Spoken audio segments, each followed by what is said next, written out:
అందరికీ నమస్కారం అండి. మన భగవాన్ శ్రీకృష్ణ ఛానల్కి స్వాగతం. ఈరోజు మనం చూడబోయేది శ్రీకృష్ణ సందేశంలో కొన్ని మంచి మోటివేషన్ విషయాలు. స్త్రీలు ఎప్పుడు కూడా భర్త మీద లేదా ఏదైనా ఇతరుల మీద ఆధారపడి బతకవద్దు. మీ మీద మగవారు ఆధారపడేలా జీవించగలగాలి. అప్పుడే మీకు ఆత్మగౌరవం అనేది పెంపొందుతుంది. ఈ ప్రపంచంలో ఏ ఒక్కరు కూడా మిమ్మల్ని వేలెత్తి చూపే ప్రయత్నం చేయరు. ఎవరిపై ఆధారపడి అనవసరమైన మాటలు పడి మనసుని బాధ పెట్టుకోవాల్సిన అవసరం లేదు. లేదంటే అందరూ అనే మాటల వల్ల జీవితంలో ఆత్మగౌరవాన్ని కోల్పోయి తనకంటూ ఒక జీవితం ఉంది అనే విషయాన్ని తను కోల్పోయే అవకాశం ఎప్పుడు కూడా అలాంటి పరిస్థితి తెచ్చుకోకూడదు. స్త్రీ ఎప్పుడు కూడా తను స్వాతంత్రంగా బ్రతకగలడం నేర్చుకోవాలి. ఏ పరిస్థితుల్లోనూ ఎలాంటి పరిస్థితుల్లోనూ తనకంటూ ఏ దిక్కు లేరు అనే స్థితి తనకు కలగకూడదు. అన్ని దిక్కులు తానే ధైర్యంగా నిలబడగలగాలి. ఒక స్త్రీ గౌరవం పెరగాలి అంటే తను సంపాదించాలి, తను ఇంటిని చక్కబెట్టుకోవాలి. ఇక తనే ఇంటి మొదటి ఆసరాగా నిలబడగలగాలి. లేదంటే ఇంట్లో ప్రతి ఒక్కరికి అలుసైపోతారు, అలుసుగా మాట్లాడుతారు. ఏ విషయంలో మిమ్మల్ని మాట్లాడనివ్వరు. ప్రతి పరిస్థితిని కూడా మీరే కారణం అని వేలెత్తి చూపిస్తారు. అందుకే అత్త అరిచినా, భర్త బాధపడ్డా, ఎవరి నోళ్ళు ఎలా నానినా సరే ఈ ఒక్క హక్కుని చేజిక్కించుకోగలిగితే గౌరవం అనేది వ్యక్తిత్వం, ఆత్మవిశ్వాసం, ఆత్మగౌరవం జీవితానికి సరిపడా పెంపొందుతాయి ఒక స్త్రీకి. అర్థమైందా? స్త్రీ ఇలా ఉండాలి. ఒక మంచి భర్త తన భార్యతో ఇలానే నడుచుకుంటాడు.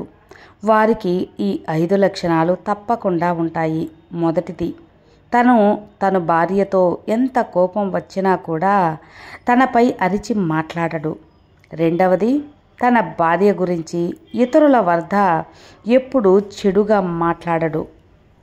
ఇక మూడవది, తన భార్యతో పంచుకోవలసిన ప్రేమ, ఆప్యాయతలు, అనురాగాలు, అలాగే శరీరాన్ని వేరొక స్త్రీతో పంచుకోడు, కనీసం ఊహించుకోడు కూడా.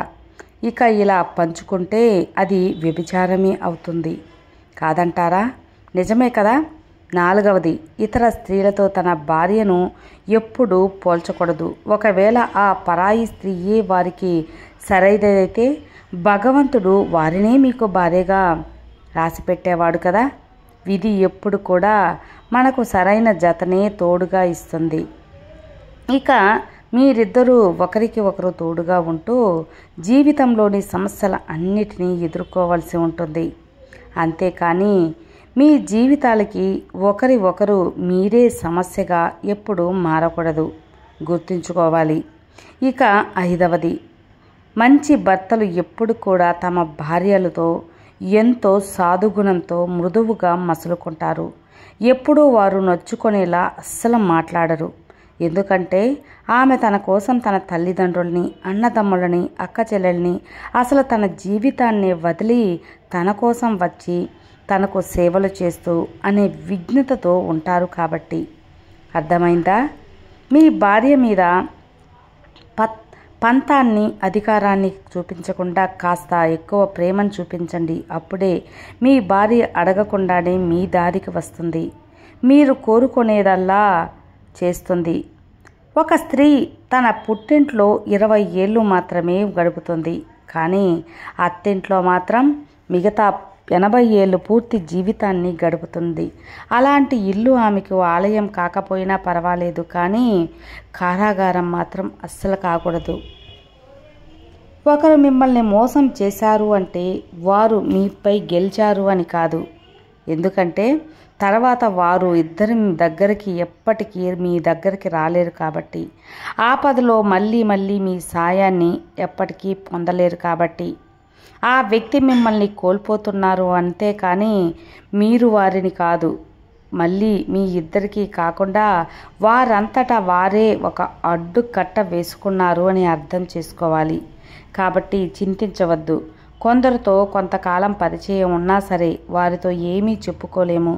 కానీ కొందరితో పరిచయం కొంతకాలమే అయినా సరే అన్నిటినీ పంచుకుంటాము. అంటే మన మనసుకు కావాల్సింది మనిషి పరిచయం కాదు, మనసు పరిచయం అన్నమాట. జీవితంలో కొన్ని మార్చుకోవాలి, కొన్ని మార్పులు రావాలి, కొన్ని వద్దనుకోవాలి, కొన్ని వదిలేయాలి. అప్పుడే మనశ్శాంతి అనేది దొరుకుతుంది. అలా కాకుండా అన్నీ కావాలి అంటే సమస్యలే.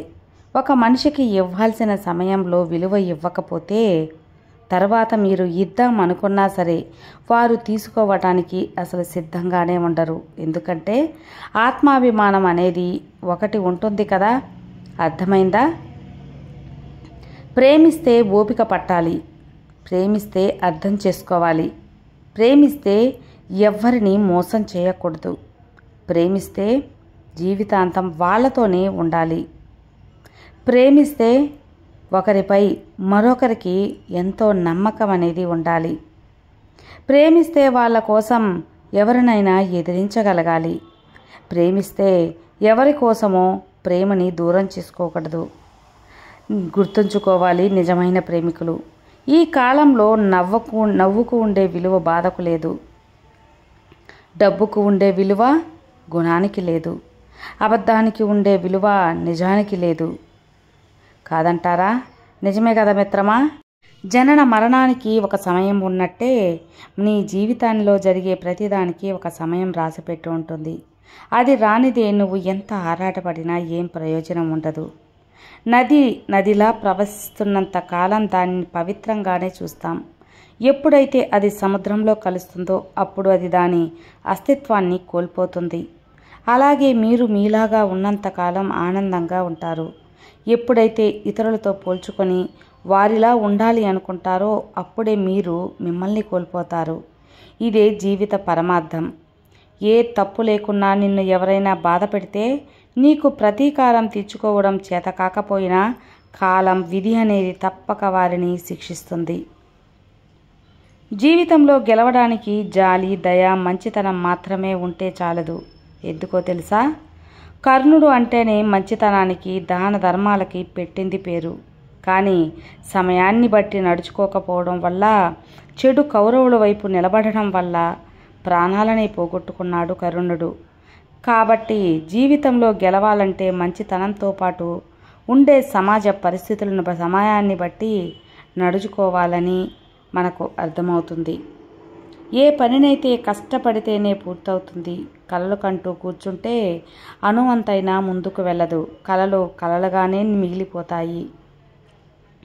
నాకు గౌరవం లభించడలేదు అని బాధపడే కంటే గౌరవం అనేది ఎదురువారి మనసులో ఉండే ఒక మంచి భావన.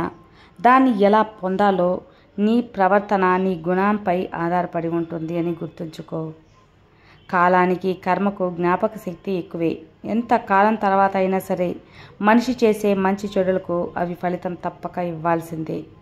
గెలిచినవాడు ఆనందంగా ఉంటాడు, ఓడినవాడు విచారంగా ఉంటాడు. ఇవి రెండూ శాశ్వతం కాదని తెలిసినవాడు మాత్రం నిరంతరం సుఖంగా, సంతోషంగా, సంతృప్తిగా ఉంటాడు. విన్నారు కదా అండి, ఈ శ్రీకృష్ణ సందేశం మీకు ఎంతగానో జీవితానికి సంబంధించిన మంచి విషయాలను తెలియపరిచింది అనుకుంటున్నాను. నచ్చితే లైక్ చేయండి, మరికొంతమందికి షేర్ చేయండి. కొత్తగా మన ఛానల్ చూస్తే సబ్స్క్రైబ్ చేసుకోండి. మరో మంచి వీడియోతో మళ్ళీ కలుద్దాం. అంతవరకు సర్వే జనా సుఖినో భవంతు. జై శ్రీకృష్ణ.